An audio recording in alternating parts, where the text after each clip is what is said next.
Para cerrar con broche de oro, I would like to invite our key speaker, our last keynote speaker, Alfonso Herrera, who was born in Mexico City and contemplated being a pilot but ended up soaring in the music and entertainment business. Alfonso Herrera is one of the most important Latin American talents, and in 2020, he was appointed as a Goodwill Ambassador for UNHCR, the UN Refugee Agency. As an actor, Alfonso chooses memorable characters that challenge him, as well as stories that can transcend on theater, television, or film.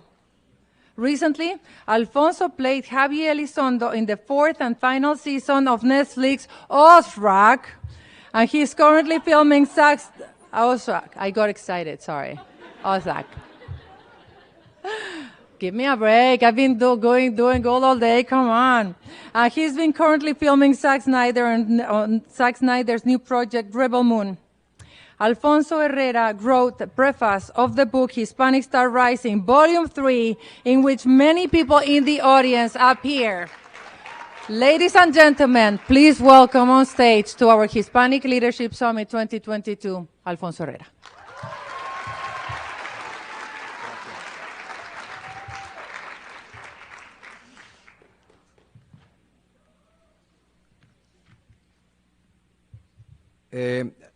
I heard on the previous panel, someone ask, how many speak Spanish? Amazing. We're going to have a blast here. Because we've heard numbers, we've heard percentages, and probably you are, I think we need to go to the root of why we are Latinos and why we are so in love about who we are, about our roots. So, I'll start. I'll be brief, don't worry. Seré breve. We Latinos do not identify ourselves only by sharing a language, a past, or a geographic region. Here, for example, we are all Latinos, or at least most of us have a tiny link to this beautiful feeling called Latinidad. Even those here born in the US, being second, third generation, or even if they don't speak Spanish but speak English or Portuguese, it doesn't matter. What makes us Latinos then? Regardless of the definitions made by historians, sociologists, and anthropologists, and the obvious coincidence between language and history, we could say that we are defined ourselves as Latinos because we are deeply in love with our roots. Because when we speak of our land, we refer to it with a devotion similar to our first love. Before the painful broken heart, of course. We love our food. We love our music. We love the warmth of our people. The stories told by our parents or grandparents, which sometimes seems to be extracted from a book by Garcia Marquez or Juan Rulfo. If you've been to Michoacán, in the stories you hear, you see like images of butterflies falling from the skies. If you've been to Michoacán, that is a reality. If you've been to Fortín de las Flores in Veracruz, there are actually carpets of flowers. That is our reality. Not long ago, Guillermo del Toro was asked how he was able to dissect human darkness and capture it so precisely in his films, and at the same time be a happy person, a joyful person. And he answered without hesitation, because I'm Mexican. And Mexicans love life and laugh at death like no one else in this planet.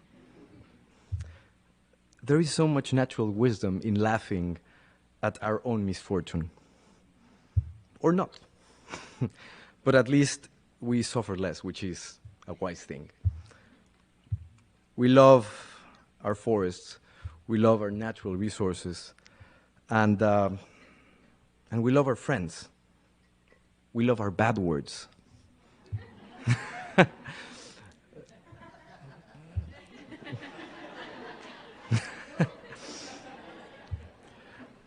High caliber urban poetry, I would say. We are Latinos because regardless of our country of origin, we identify as people who work, who do not know how to give up, who support each other, who exalt their roots, and who understand that by embracing hard work and sacrifice, you can also be happy. And this takes me to a story, a personal story that occurred to me a long time ago. I remember perfectly when I was 9 years old. It was 1993. I lived in Guadalajara with my brother and my mother, Rutilia, also known as Ruth, para los cuates.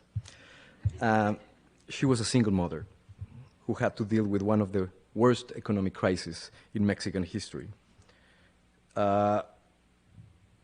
She almost lost everything. And we were left only with the apartment that we lived in.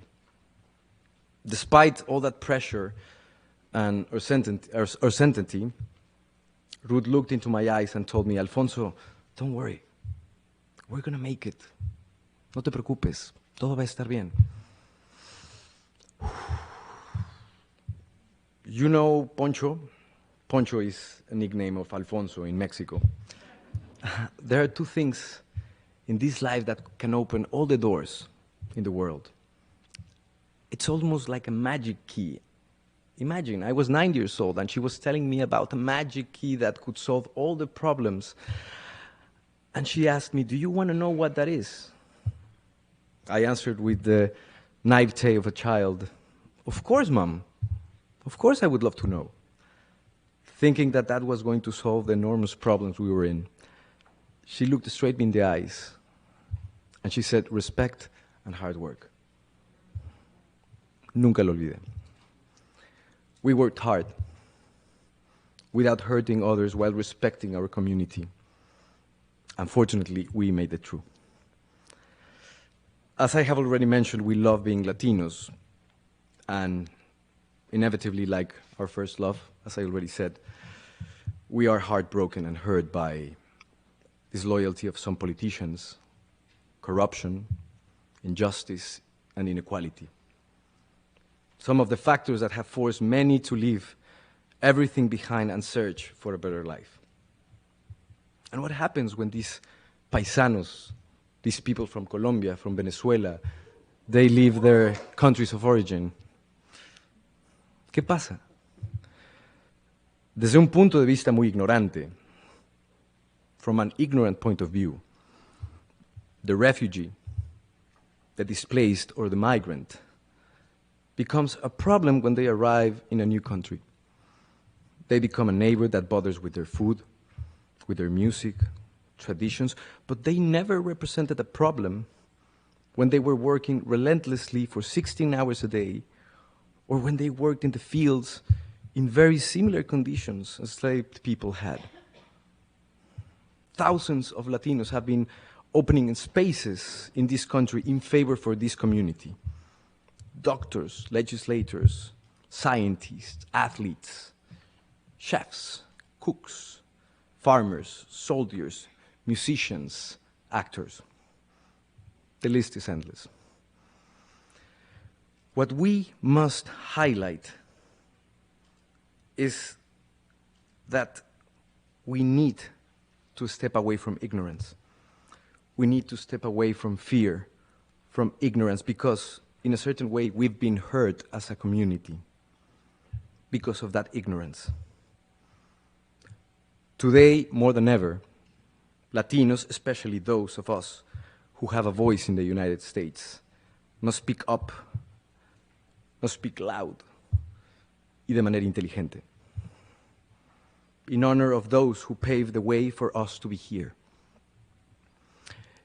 Aprovechando el Mundial.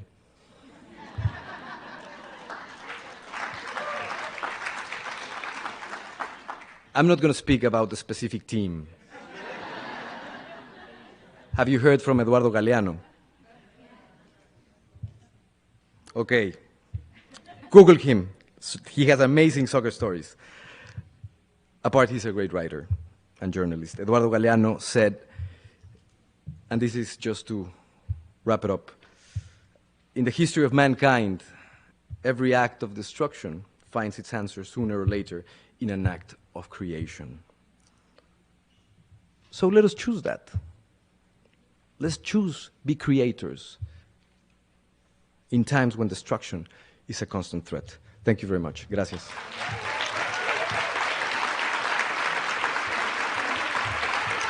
Muchas gracias.